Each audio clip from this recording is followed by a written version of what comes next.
Hello friends, எல்லாரும் என்ன செய்றீங்க? டீ குடிச்சிட்டிங்களா? இன்றைக்கு டீ டைமுக்கு நான் என்ன செய்தேன்னு சொல்லி பார்த்தீங்கன்னா, திரிபோசா தான் குழச்சிருக்கேன். கொஞ்சமாக திரிபோசா எடுத்தாச்சு, அதோட தேங்காய் கொஞ்சம் திருவி எடுத்தாச்சு. தேங்காய் பார்த்தீங்கன்னு சொன்னால் அடி கரலை திருவியில் நடுவாக தான் திருவி எடுத்துருக்கேன்.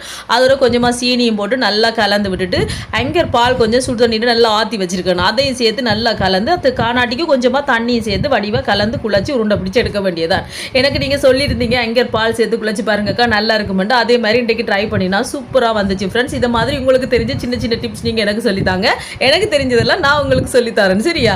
இந்த மாதிரி குழச்சிட்டு உருண்டை பிடிச்சாச்சு. அதோட பார்த்தீங்கன்னா இன்றைக்கி டீயும் இல்லை, பிளேன் டீயும் இல்லை, கோப்பியும் இல்லை. எல்லாரும் இன்றைக்கி பால் கடிச்சினமா அதோட பால் காய்ச்சி எல்லாருக்கும் ஊற்றி கொடுத்தாச்சு. பாலையும் கொடுத்து இந்த திரிபோசாவையும் கொடுக்க ரொம்ப டேஸ்ட்டாக தான் இருந்துச்சு ஃப்ரெண்ட்ஸ். திரிபோசாண்டா என்னன்னு சொல்லி பார்த்தீங்கன்னா, இங்கே பார்த்து இலங்கையில் சின்ன பிள்ளைகளுக்கு, கர்ப்பிணி தாய்மார்களுக்கு, குழந்தை பிள்ளைகளுக்கு கொடுக்குற ஒரு வகை சத்துமான்னு சொல்லலாம், சரியா?